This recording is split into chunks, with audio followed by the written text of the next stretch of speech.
Durante esta exposición voy a intentar hablar sobre todo de las cuestiones más prácticas a las que nos enfrentamos desde que detectamos una brecha de seguridad hasta que procedemos a la recuperación y al cierre, ¿vale? Desde un punto de vista exclusivamente de protección de datos. Eso sí, como siempre, pues tenemos que irnos al principio, ¿no? Y el principio suele ser la ley. La verdad es que en la antigua LOPD, para los que lo conocéis, las brechas de seguridad no estaban recogidas en la normativa, ¿vale? En la LOPD no se recogía. Lo único que había era en el Esquema Nacional de Seguridad que sí se definía brecha de seguridad, pero siempre se definía desde un concepto técnico, desde un concepto muy vinculado a la seguridad del sistema de información, ¿no? Bueno, ahí tenéis la definición que tampoco tiene más. El reglamento introduce el concepto, que además no lo llama brecha de seguridad, sino que una traducción un tanto quizás alarmista lo llama violación de datos, de violación de seguridad, ¿no? Lo recoge en el artículo 4.12 y además establece una nueva obligación para el responsable y también para el encargado, ¿vale? La obligación del responsable es notificar la brecha de seguridad, ya sabemos, a la Agencia Española de Protección de Datos en el plazo de 72 horas y a los interesados en aquellos casos que haya un alto riesgo, ¿vale? Y por su parte, si estamos actuando desde el punto de vista del encargado, la obligación del encargado es notificar al responsable, ¿vale? Y será el responsable el que tenga que tomar la decisión de notificar o no notificar la brecha de seguridad a las autoridades competentes, ¿vale? Entonces, pero claro, si empezamos por el principio, ¿qué es una brecha de seguridad? ¿No? Bueno, lo primero que tenemos que tener claro es que debe afectar a datos personales para estar dentro del reglamento. Siempre digo a modo de chascarrillo que si somos DPO y hay un problema de seguridad en el que se filtra el plan de negocio, imaginemos el plan estratégico de negocio de una empresa en los próximos 5 años, por supuesto que ese plan de negocio va a tener una repercusión terrible que se haya filtrado a nivel operativo.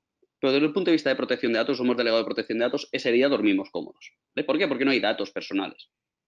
¿Vale? Entonces, lo primero que tenemos que tener en cuenta es que una brecha de seguridad siempre debe afectar a datos personales. Con lo cual tenemos que conocer el concepto de datos personales que muchos de vosotros, que seguramente, vamos, que todos estoy seguro que ya conocéis. Y tener en cuenta estas dudas que siempre suele haber con respecto a la IP, con respecto a los números de teléfono, ¿no? ¿Se considera o no se consideran datos personales? Entonces tenemos el primer concepto, brecha de seguridad de afectar a datos personales. Y luego, ¿qué debe pasar? Oye, pues hay dos cuestiones. Si vemos en la anterior, habla de modificación ilícita o sustracción, ¿vale? Con lo cual habla, se deben comprometer la integridad de los datos, que esto es una modificación no autorizada. ¿Veis mi correo electrónico? Pues donde antes era mario.enviza@cisgroup.com, hemos puesto un 2, ¿vale? O se han modificado unos números de un número de cuenta. O se compromete su confidencialidad. ¿Qué significa que se comprometa su confidencialidad? Bueno, que alguien no autorizado, tanto interno o externo a la organización, tiene acceso a cierta información. Puede visualizar cierta información. Entonces, aquí la duda que tenemos, y para sobre todo los que estén más familiarizados con el ámbito de la seguridad, sabéis que la seguridad tiene 3 vertientes, confidencialidad e integridad, y la tercera vertiente es la disponibilidad. ¿Vale? Entonces, una de las primeras dudas que nos pueden surgir es, ¿hoy una falta de disponibilidad se debe considerar una brecha de seguridad? Bueno, pues si vamos al artículo 4.12 del reglamento, ¿vale? Que se veía en la anterior presentación, habla de pérdida. Con lo cual nosotros entendemos que la falta de disponibilidad solo se va a considerar brecha de seguridad a nivel de protección de datos si puede afectar a la integridad o a la confidencialidad, es decir, si no es solo una falta de disponibilidad, o en caso de que no sea temporal, en caso de que sea definitiva, porque ya estaríamos hablando de una pérdida, ¿vale? ¿Qué quiero decir? Imaginemos que tenemos un ataque ransomware que bloquea, bueno, cifra todos los sistemas de nuestro ordenador. Está claro que la clave de cifrado la tiene un tercero, no la tenemos nosotros. Con lo cual hay un tercero que está pudiendo visualizar el contenido de esos archivos. Eso sí sería una brecha de seguridad. Pero el típico incidente de es que no me carga SAP, por ejemplo, no me carga este feed, este sistema de información, no es una brecha de seguridad. ¿Vale? Siempre que, como estoy diciendo antes, no haya indicios de que se haya comprometido su integridad o su confidencialidad, ni sea una pérdida definitiva. ¿Vale? Y luego, muy importante, la brecha de seguridad puede estar provocada por agentes externos o internos y voluntaria, ser voluntaria o involuntaria. ¿Por qué? Porque hay mucha gente que piensa que el mero error no es una brecha de seguridad, ¿vale? Y sin embargo, sí que lo es, ¿vale? No pensemos que, no pensemos que necesitamos el hacker. No necesitamos una persona con capucha para que sea una brecha de seguridad. Una brecha de seguridad puede ser también la pérdida de un portátil en el que haya mucha información, ¿vale? Haya datos personales. Entonces, bueno, entendiendo el concepto de brecha, ¿vale? ¿Qué tenemos que hacer? ¿Qué obligaciones impone el reglamento? Pues las he indicado al principio de la exposición, ¿vale?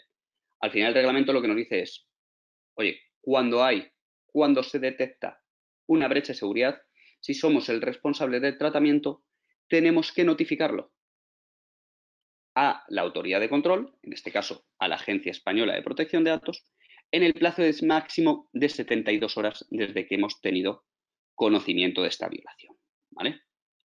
¿Qué información tenemos que facilitar a la autoridad de control? Bueno, la veis, está más o menos esbozada en el cuadrado izquierdo según se mira la pantalla, ¿vale? Pero al final es, oye, ¿qué ha pasado? ¿Cuál es la naturaleza de la violación? ¿Qué categoría de datos han sido afectados? Luego, ¿quiénes somos nosotros? Es decir, ¿qué ha pasado? ¿Con quién se puede contactar? ¿Vale? Pues nombre y datos y persona de contacto del DPO. Luego, ¿cuáles son las consecuencias de lo que ha pasado para los interesados? ¿Vale? ¿Qué puede ocurrir a raíz de la brecha de seguridad? Y, por supuesto, como último lugar, ¿cuál es el estado de tramitación de la brecha? Si el incidente está cerrado, si el incidente se ha resuelto, si ha habido o si está todavía estudiándose, ¿vale? Es muy posible que, claro, si nos damos cuenta, el plazo de comunicación es muy breve, ¿no? 72 horas, prácticamente, bueno, tenemos, si es una brecha importante, tenemos poca idea o poco margen para tener un conocimiento completo de la brecha. Lo que dice, en este caso, nuestra normativa, es que tenemos que facilitar la información de que dispongamos en ese momento. Y luego, conforme vayamos teniendo más información, tenemos que ir actualizando la misma a las distintas autoridades de control, ¿vale? Otra duda frecuente del plazo de 72 horas es si son horas hábiles o si, bueno, o si no, son horas naturales. Pues la verdad es que la norma no lo deja clara, no lo deja claro. Es verdad que hubiera sido de agradecer que en la guía de violaciones de seguridad que elaboró la Agencia Española de Protección de Datos se hubiera clarificado este aspecto, ¿vale? Actualmente, nuestra normativa administrativa solo distingue en los plazos, solo explica la computación el cómputo de plazos cuando estamos hablando de días o de meses, pero nunca, no de horas, ¿vale? Podría entenderse por analogía a lo que ocurre con el cómputo administrativo de plazos de días, ¿vale? Que las 72 horas se está refiriendo a 72 horas hábiles. Eso, ahí nos podemos apoyar si en algún caso tenemos que utilizar, no hemos podido notificar porque la brecha de seguridad ha sido el viernes, el sábado no había nadie, el domingo no había nadie, han transcurrido las 72 horas. Bueno, podríamos apoyarnos en la norma administrativa común para defender que hay un plazo mayor, que las 72 horas no deben computar ni sábados y domingos, ¿vale? Pero, por otra parte, si vamos a una interpretación más teológica de la ley, ¿vale? Lo que es cierto es que el reglamento, el deseo del reglamento, es que las brechas de seguridad se pongan en conocimiento de la autoridad de control lo antes posible. Y lo cierto es que, sobre todo si es una brecha intencionada, la persona que ha provocado la brecha no va a descansar porque estemos en sábado y domingo. Por lo que nuestro consejo es computar tanto sábados y domingos dentro de este plazo de 72 horas, ¿vale? El plazo de 72 horas es para notificar a la autoridad de control. Y luego hay ciertos supuestos en los que, aparte de la autoridad de control, habría que notificar también a los interesados, ¿vale? Estos supuestos son aquellas situaciones en las que la brecha entrañe un alto riesgo para sus derechos y libertades, ¿vale? El problema, lógicamente, es cómo se mide ese concepto de alto riesgo. Luego vamos a ver alguna idea que podemos dar y cuáles son sobre todo las orientaciones de la autoridad de control, ¿vale? Continuando, si vamos al proceso, digamos, más tradicional de gestión de brechas, bueno, funcionaría un poco como se puede representar en este flujo gamma, ¿no? Primero ahí tiene que haber una labor de detección. Lógicamente no podemos gestionar lo que no hemos detectado. Es verdad que parece que los últimos informes hablan que todos los incidentes de seguridad, sobre todo a nivel de sistemas de información, las empresas suelen tardar unos 3 a 6 meses a darse cuenta de ello, ¿vale?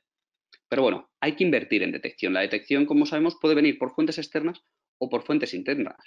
Por ejemplo, podemos estar dados de alta en el sistema de notificaciones de INCIBE y conocer a raíz de ahí incidentes que pueden afectar a determinados equipos informáticos, ¿no? O sea, fuentes externas, podemos tener un equipo de seguridad, ¿vale? Que se dedique a realizar, bueno, análisis sobre los sistemas de información para detectar comportamientos irregulares, ¿vale?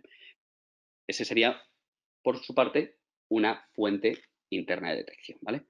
Pero aquí me gustaría incidir en la necesidad de formar a todo el personal en la detección de brechas de seguridad. Pensar que la seguridad es una cuestión de todos y no es una cuestión que está restringida al equipo, bueno, a la parte más IT o a protección de datos. ¿Por qué? Porque sobre todo los usuarios finales, las personas que están en contacto en una organización con el cliente, con el administrado, se dan cuenta, suelen ser las personas que se dan cuenta de que algo, si no saben que es una brecha, de que algo raro está sucediendo, que algo no está funcionando como debería. O les ha escrito un cliente diciendo que ha visto que le han mandado los datos que ha recibido un correo con datos de otro cliente o que puede acceder a través de su área privada por un error, le permite acceder a o por un error o por un ataque informático, le permite acceder al área privada de otro cliente y no a la suya, ¿vale?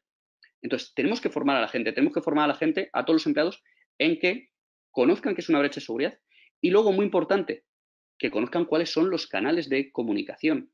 Una vez cualquier empleado de nuestra compañía, de nuestra administración, ha identificado una brecha de seguridad, ¿a quién se lo tiene que comunicar? ¿No? Entonces, una vez está detectada, habrá que determinar si hay datos de carácter personal. Cuando haya datos de carácter personal, se deberá comunicar a la agencia, salvo que resulte improbable que la brecha cause un daño cause un riesgo para los derechos y libertades de las personas, ¿vale? Y aparte de la agencia, como decía antes, a los interesados en aquellos casos de riesgo alto, ¿vale? A los interesados igual es una buena idea, pues por ejemplo, creo que había una empresa que tenía una herramienta de ticketing que me gustó bastante cómo gestionó una brecha de seguridad porque, bueno, primero envió una comunicación a los interesados sobre qué es lo que había sucedido y luego le dio mucha transparencia a la información. Pues había un post donde iban contando las nuevas noticias que tenía la brecha, ¿vale? Recordemos que los datos son de los interesados, no son nuestros, con lo cual los interesados, ¿vale? Todos los sujetos afectados, tienen derecho a saber qué está pasando con su información, ¿vale? Esto es la gestión de brechas a nivel de reglamento. ¿Qué tengo que notificar? ¿Qué no tengo que notificar? ¿A quién? ¿Vale? Pero de forma paralela, no nos tenemos que olvidar que hay una parte de resolución, de gestión tradicional de la brecha, ¿vale? ¿Qué quiero decir? Que son dos fases, si veis es la de abajo, que tienen que ir trabajando en paralelo. No podemos estar, lógicamente, no podemos estar únicamente limitándonos a saber si tenemos que comunicar o no tenemos que comunicar. Aquí hay una labor de contención, de erradicación y de recuperación y cierre que tendrá que ir realizando el departamento correspondiente, ¿vale? Y tenemos que intentar, sobre todo, no entorpecernos mutuamente, sino todo lo contrario, ir aprovechando pues un poco las ventajas que vamos obteniendo, ¿no? Y bueno, como veréis, el punto clave está en cuándo comunicar, cuándo no comunicar, ¿no? Claro, este caso yo creo que es muy significativo, ¿no? Porque decimos, ¿cuándo puede ser probable o improbable que cause un riesgo? Digamos, la idea que tiene todo el mundo es que es bastante subjetivo. Tiene una parte subjetiva, y es verdad, pero hay una parte que se puede objetivizar. O por lo menos podemos justificar nuestra decisión. Me imagino que casi todos conocéis el caso de Ashley Madison, ¿verdad? Para quien no lo conozca, Ashley Madison era una web de citas, ¿vale? De citas además para personas casadas. Tuvo una brecha de seguridad y fueron expuestos la base de datos de una gran parte de sus clientes. Yo creo que los datos se limitaban al correo electrónico y al nombre y apellidos. Si pensamos en la antigua normativa, diríamos, bueno, son datos básicos, ¿no? No parece que tengan mucha incidencia o que merezcan una especial protección. Tocado con respecto a esta normativa, son datos muy básicos, pero que estaban vinculados con un tratamiento de alta sensibilidad, ¿no? Como puede ser una web de citas de estas características. Claro, ¿cuál es el impacto que tuvo la brecha de seguridad de Ashley Madison? Voy a ir aquí. Pues si lo pensamos, ¿vale? Se distribuiría el impacto para los derechos y libertades, se distribuiría como una campana de Gauss. Concretamente posiblemente estaríamos en la campana de Gauss en la roja, ¿vale? ¿A qué quiero ir con esto? Oye, si veis, en la parte A hay a muy pocos interesados, hay algún interesado que la brecha de seguridad de Ashley Madison, que apareciera ahí su correo electrónico, no le causó ninguna, más allá de una leve molestia. ¿Por qué? Pues imaginemos que tenía una relación muy abierta con su pareja, o incluso estaban los dos en la página web dados de alta, ¿no? Si seguimos avanzando, claro, a un mayor número de personas, todos parecemos intuir que, hombre, pues que figurar ahí no fue nada agradable. Le ocasionó una discusión tremenda con su pareja, ¿vale? Estaríamos ya cerca de digamos, de la chepa, de la barriguita, como la queréis llamar, ¿vale? De la campana de Gauss, del punto más alto. A muchos de ellos terminaron en divorcio. Y luego, si seguimos avanzando, hay gente que no solo acabó seguimos avanzando hacia la derecha, ¿vale? No solo acabó en divorcio, sino que además, a raíz del divorcio, entró en depresión. Y por la depresión le despidieron del trabajo. Y a raíz del despido, la depresión se acentuó y hubo gente que terminó suicidándose. Pero esta gente que terminó suicidándose, lógicamente, es un número mucho menor que aquellos que simplemente se quedó en una discusión de pareja. Si en vez de ser la base de datos de Ashley Madison fuera la base de datos de otra red social, digamos de LinkedIn, pues todos pensaríamos que a la mayoría de los afectados el impacto que les podría causar esta brecha de seguridad sería más bien bajo, ¿vale? La campana de Gauss, la chepa, la barriguita, el punto más alto, estaría situada más a la izquierda, ¿vale?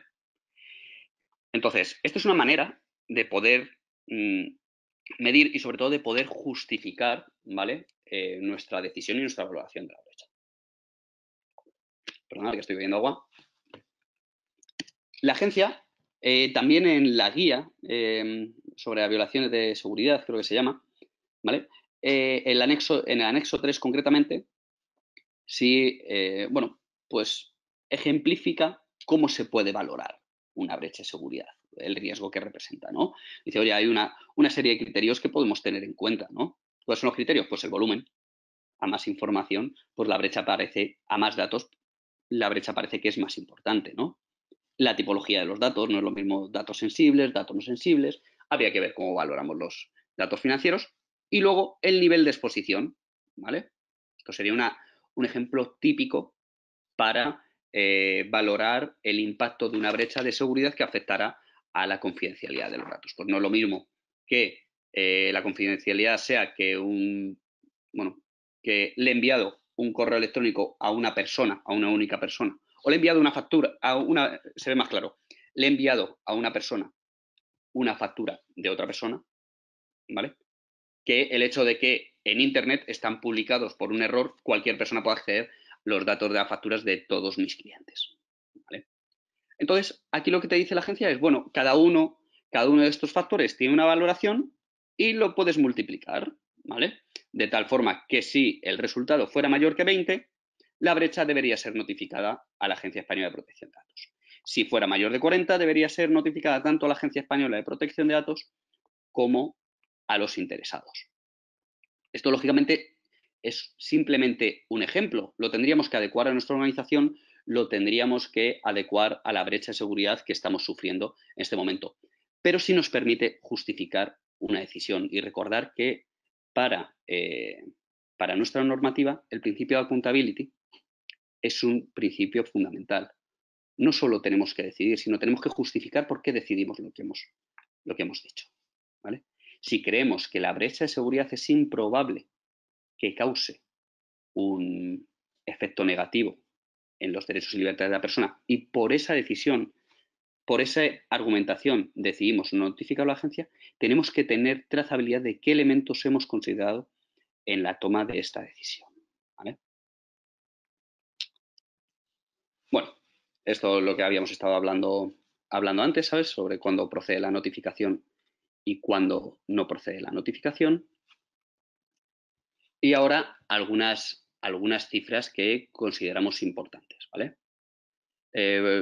La Agencia Española de Protección de Datos está publicando de forma mensual un informe sobre todas las notificaciones de seguridad que recibe cada mes, ¿vale?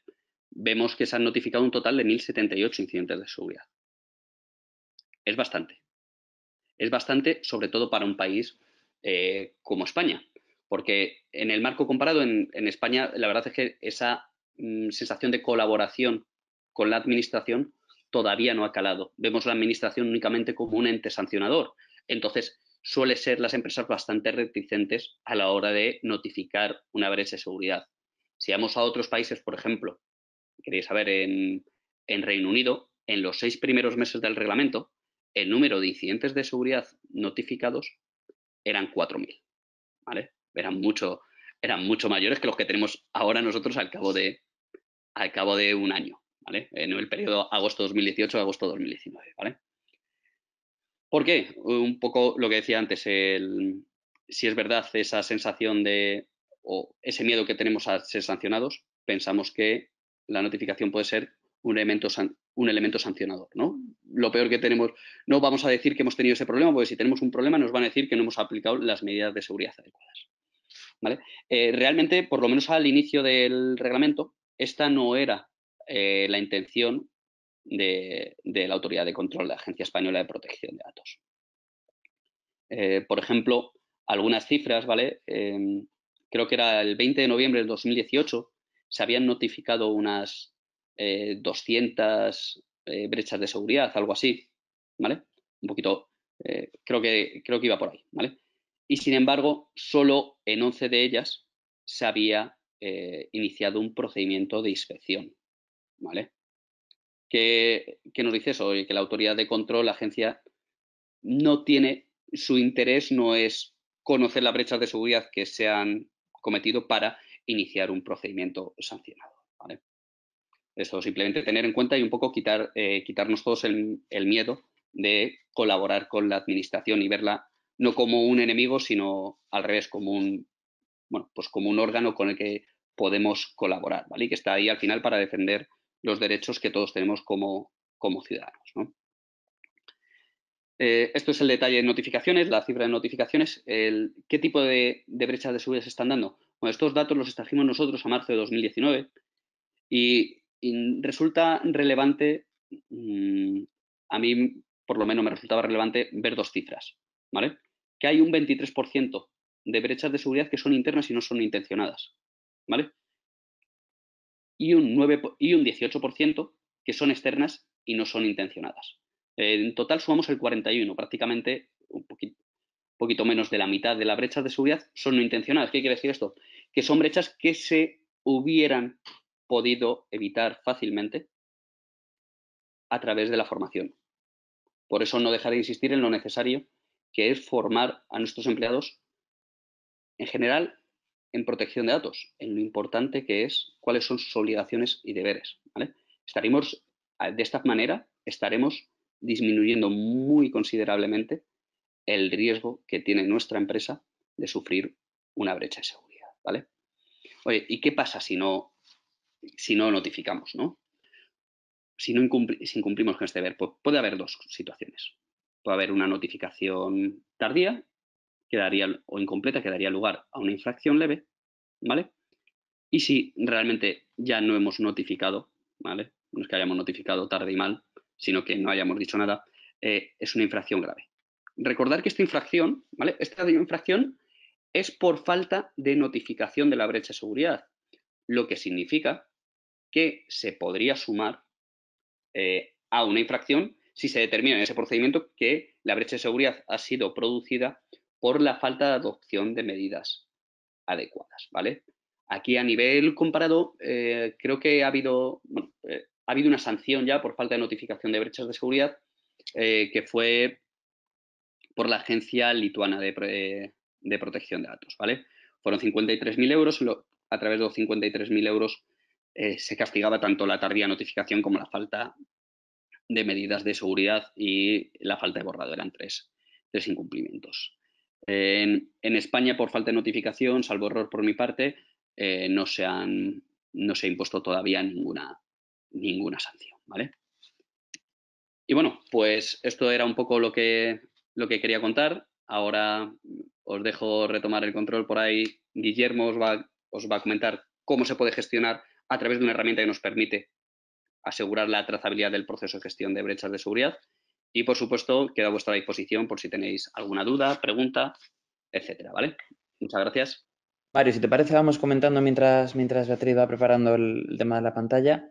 Yo te lanzo una pregunta. En tu experiencia, y además esto engancha con la parte que yo voy a explicar, ¿qué te has encontrado en los clientes? ¿Unas políticas de brechas de seguridad muy estrictas, muy trabajadas y muy preparadas? ¿O te encuentras que la gestión de las brechas está metida en políticas de seguridad un poco generales? ¿Cómo lo has visto hasta ahora? Generalmente, la política de brechas de seguridad forma parte del proceso de gestión de incidencias, ¿vale?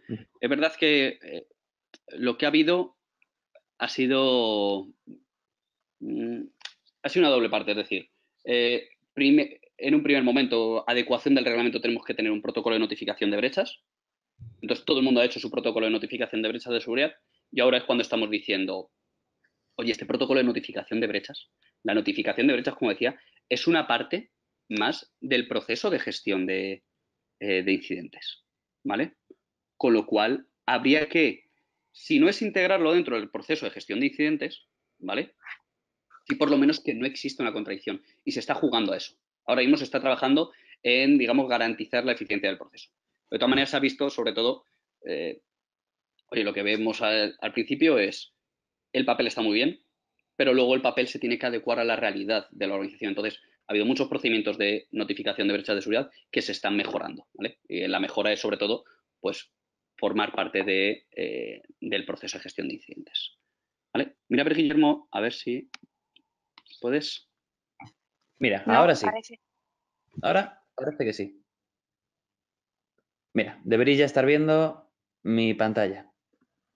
Sí, Fenomenal. efectivamente, Guillermo. Fantástico.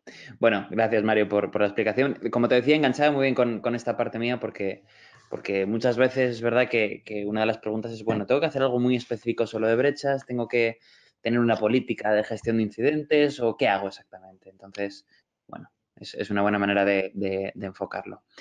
Yo, para terminar un poco este webinar, los minutos que nos quedan, si no sale ninguna pregunta, lo que quería es refrescar para aquellos que ya tenéis la herramienta Complylo o enseñaros para aquellos que no tenéis todavía ninguna herramienta de gestión, dónde encajar pues las brechas de seguridad que detectamos o estas políticas de seguridad o políticas de incidentes o de brechas, ¿vale?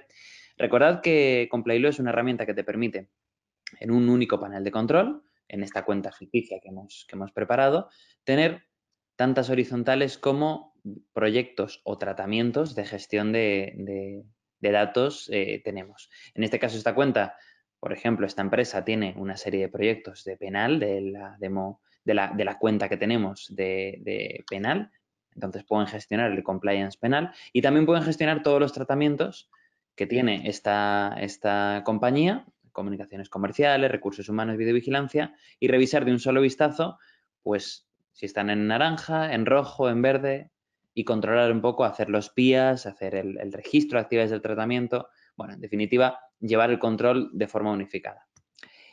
En relación con las brechas de seguridad, recordad que siempre que nosotros registramos un tratamiento en esta herramienta, la herramienta nos va a guiar y nos va a ofrecer una serie de pasos, estos que veis aquí, para tener todas las obligaciones que te exige el reglamento cubiertas. Tenemos que primero analizar y aportar los datos básicos de del tratamiento, saber si tenemos que realizar o no el PIA, este paso siempre es opcional, depende de una serie de características, tenemos que cumplimentar el ciclo de vida de los datos de este tratamiento, analizar los riesgos y ya sabéis que a la derecha tenemos siempre nuestro indicador para que o bien reportar a la alta dirección o a quien reportemos o bien tener el control, saber qué nivel de riesgos tenemos, incluso un pequeño historial para ver, bueno, pues vamos subiendo, vamos bajando, depende del nivel.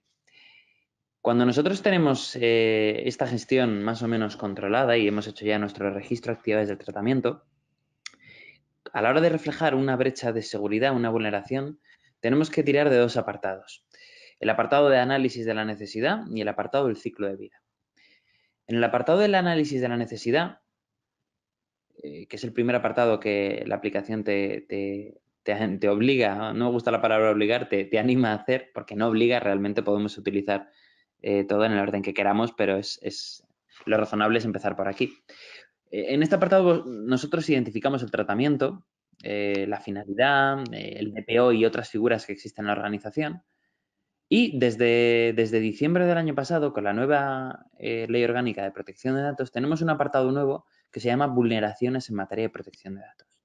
No sé si si sois la mayoría de los que estáis atendiendo este webinar DPOs o estáis trabajando, imagino que sí, en relación con este departamento, con esta figura. Un artículo muy concreto, el 36.4 de esta ley orgánica nueva, define que cuando el delegado, cuando el DPO aprecie la existencia de una vulneración relevante en materia de protección de datos, lo debe documentar y comunicar inmediatamente a los órganos de administración. Entonces, aquí nos encontraríamos, en primer lugar, un apartado para reflejar pues, una posible brecha de seguridad. No hablamos aquí de las políticas, aquí hablamos de incidentes de seguridad. Tendríamos que identificar la brecha, el incidente o como lo quisiéramos llamar, añadir las notas adicionales, pues se ha detectado, estas son las características, hemos hecho esto para solucionarlo, adjuntaríamos el informe y de esta manera siempre quedaría una traza en la aplicación de que nosotros hemos cumplido con esta obligación de la ley orgánica, que es mantener informado a nuestros superiores, al órgano de administración o a quien debamos reportar sobre situaciones relevantes en protección de datos, vulneraciones en este caso, ¿vale? Aparecerá también la capacidad de rellenar la fecha y a quién se lo hemos notificado, de manera que siempre en este apartado de vulneraciones, es decir, dentro del propio tratamiento, en el paso 1 de análisis de la necesidad, vamos a saber cuántas brechas hemos tenido en relación con esto. Pues si estamos hablando de un tratamiento que tiene que ver con la videovigilancia o con recursos humanos, las brechas que tengan que ver con los datos de videovigilancia o de recursos humanos tendrán que venir aquí. Si nosotros volvemos a la pantalla anterior e identificamos otra vulneración, pues en comunicaciones comerciales o en videovigilancia, deberemos ubicarla cada una en el paso 1 de cada uno de estos tratamientos, ¿vale? Una vez hecho esto, que realmente esperamos, de hecho, que no lo tengáis que utilizar muy a menudo, eso sería una buena señal. Aparte de puntualmente registrar aquí estas posibles brechas, ¿qué más tenemos que hacer? Bueno, nosotros en el apartado 3, el apartado del ciclo de vida, lo que tenemos es,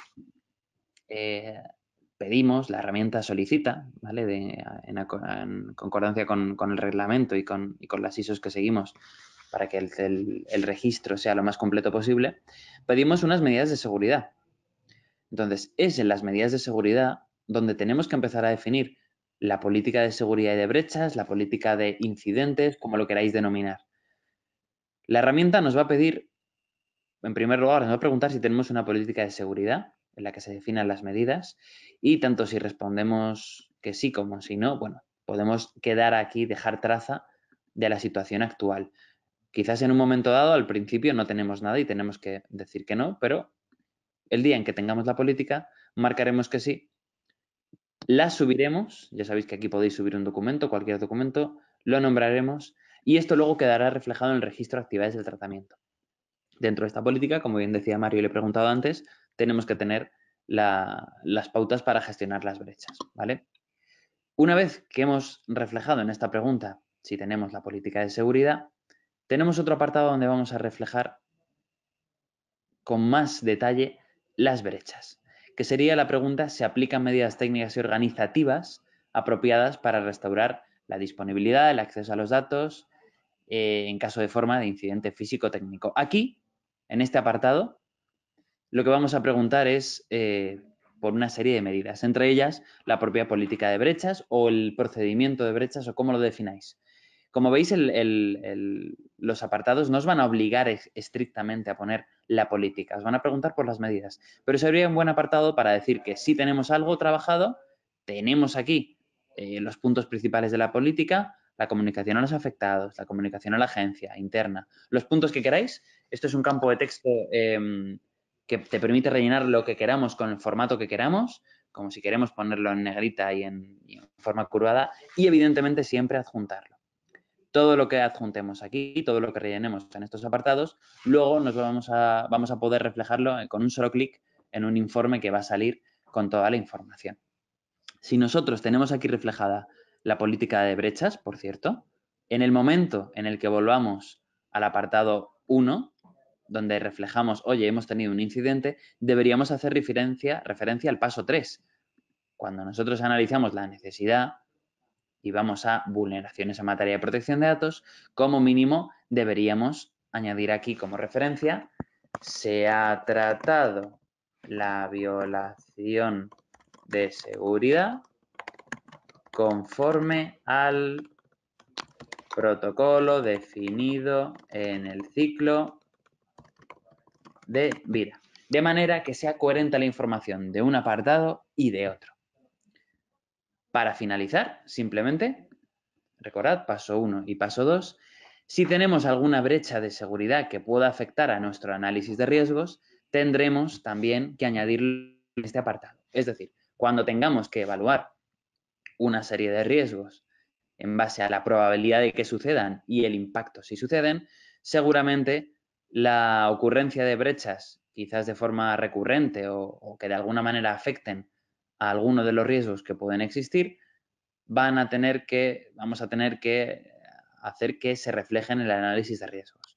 Recordad que tenemos los riesgos agrupados por una serie de categorías y una brecha de seguridad, como bien decía Mario al principio, puede afectar a los derechos de los interesados, puede afectar a diferentes tratamientos que realizamos, incluso tenemos una serie de categorías de riesgos que hablan de las propias brechas de seguridad, con lo cual aquí tenemos también que evaluar si tenemos que reflejar todo lo que estamos haciendo en la casa. Hay un riesgo que es falta de notificación a la autoridad de control de las violaciones de seguridad en plazo y forma, para el cual tú lo vas a mitigar y vas a hacer que este riesgo tenga una probabilidad muy baja o baja, media o alta en función de si tienes una política y la estás ejecutando. Recordad que utilizamos el ciclo de Deming, el ciclo PDCA, que ya lo hemos contado con más detenimiento en otros webinars y no es objeto de este webinar detenerse en ello, pero si tenemos una política, la hemos ejecutado y la hemos revisado y la hemos auditado, cuanto más tengamos el ciclo de PDCA completo, como veis aquí, más baja será la probabilidad de que el riesgo suceda, independientemente de que el impacto sea muy alto o muy bajo. También tenemos otros riesgos que es el de falta de notificación a los interesados. Están muy relacionados. La propia política, una única política, va a incluir tanto un paso como el otro. Yo, Mario, no sé cómo lo ves, pero yo todavía no he visto ninguna política solo para violaciones de seguridad para interesados y otra para autoridad de control. Siempre es la misma. No, lo normal es que sea en el mismo documento y al final son decisiones a lo largo de un proceso de gestión de brecha. Exacto, eso es. En definitiva, en la herramienta, en cualquier herramienta que busquéis en el mercado, deberéis poder, como en Comply-Law, reflejar toda esta información, tanto en los análisis de riesgos como en los apartados, donde tenemos que reflejar, cumpliendo accountability, qué estamos haciendo, qué políticas, qué pasos estamos dando para cumplir bien y tener nuestro registro del todo completo y, sobre todo, tener la capacidad de ir actualizando y de ir mejorando toda esta información a medida que vayamos avanzando con nuestro registro y en el día a día con la protección de datos. Bien, no sé si ha habido alguna pregunta, Beatriz, a lo largo de estos minutos. Gracias, Guillermo, por tu intervención. Como siempre, es que a través de las herramientas, pues sobre todo el control. Yo especialmente veo la facilidad de poder controlar todas las tareas que están aparejadas de una manera más fácil. Sí, sí ha habido preguntas, efectivamente, Guillermo. De la parte de Mario vamos a dar paso por orden de llegada a la que nos ha hecho Patricia, que nos indicaba que con respecto al proceso de gestión de brechas, en cuanto a la detección, hablaba Mario que sería recomendable invertir en medidas de detección. ¿Puedes poner ejemplo de esas medidas y además de la formación interna? Gracias. Mario, cuando puedas. Sí, pues oye, muchas gracias Patricia por romper el hielo. A ver, por ejemplo, medidas de detección, ¿vale? Si vamos ya a un nivel más técnico, tenemos desde las más sencillas, que son eh, lo- el antivirus, un software antivirus que genera alertas, ¿no? Hasta ya más medidas más sofisticadas, como un control de los consumos en el uso de servidores y equipos. Eso, consumos excesivos y repentinos puede estar ocasionado porque están utilizando tu sistema informático para lanzar un ataque informático, por ejemplo. Eh, verificar los accesos, o sobre todo los accesos denegados que ha habido a nuestro sistema informático, sobre todo si no tienen relación con el horario de trabajo. A que, por ejemplo, oye, pues el horario de trabajo de la oficina que es de 8 a 5 y de repente hay una persona que se está conectando, se está intentando conectar todos los días a las 2 de la mañana y hace 2 intentos fallidos y se desconecta. ¿Vale? Pues ahí hay algo raro, no hay una relación, ¿vale? O se ha conectado, lo mismo, se ha conectado a las 3 de la mañana. Pues parece que no hay una justificación para que se conecte a esa hora, ¿no? Y luego ya un poquillo más sofisticado tenemos los SIEM, que son, bueno, pues anomalías, gestor de, identifica anomalías en el uso de sistemas de información, ¿vale? Y el DLP, las herramientas DLP, al final, eso es Data Loss Prevention, ¿vale? Lo que identifican, digamos que leen todos los documentos, identifican ciertos caracteres como posibles datos personales, pues el número de DNI, ¿no? Que tiene una estructura determinada. Y te identifica si existe una salida de esos documentos, documentos que contengan datos fuera de la empresa, ¿vale? Y luego, por supuesto, prestar atención. También tenemos, creo que es INCIBE, tiene un servicio de comunicación de incidentes de seguridad, ¿vale? El Centro Criptológico Nacional. Bueno, pues un poco esto suele ser las herramientas más destacables, ¿vale? Muchas gracias, Mario. Por ahí estará Patricia. Ahora nos dirá a través del chat si le ha quedado aclarada la cuestión. Y una segunda de Carmina, que antes de darle paso también para Mario, de la parte de Mario, indicar a todos los asistentes que tanto la presentación utilizada por Mario como toda la documentación relacionada con la aplicación que Guillermo nos ha mostrado, que es Comprendo Privacidad, que tiene versiones para administración pública, para el sector privado, la tienen a disposición en materiales, al igual que los enlaces de los vídeos de las sesiones anteriores, ¿vale? Ahora sí, ya Carmina, vamos a dar paso a tu consulta. Nos llegaba Mario la consulta en que nos decía que Carmina tiene una duda sobre el cuándo termina la prestación sanitaria de un paciente y opta por la anonimación. ¿No encontraríamos antes una brecha o no? Porque tenemos duda sobre si la anonimización es aparte de su uso para fin de investigación es también como medida de finalizar la asistencia anterior. No sé. Entiendo que si la brecha si hay un incidente de seguridad que afecta a datos anonimizados, si ese incidente de seguridad se debe considerar una brecha de seguridad a nivel RGPD o no. Si no es así, Carmina, por favor escribe, ¿vale? Contesto en este sentido. Al final, si los datos son anonimizados, significa que no existe posibilidad de revertir ese proceso y no existe posibilidad, por tanto, de identificar a esa persona, ¿vale? A la persona, al sujeto, a los sujetos afectados. Con lo cual, si hubiera un incidente de seguridad, no sería considerado una brecha de seguridad a nivel RGPD. Digamos que en datos anonimizados ya no existen datos personales, ¿vale? El problema que tenemos con los datos anonimizados o con los procesos de anonimización es que muchas veces se considera que no son revertibles situaciones que sí son revertibles, ¿vale? Me refiero, tenemos que estar muy seguros de que ese proceso no se puede revertir y que, por tanto, no se va a poder identificar a la persona.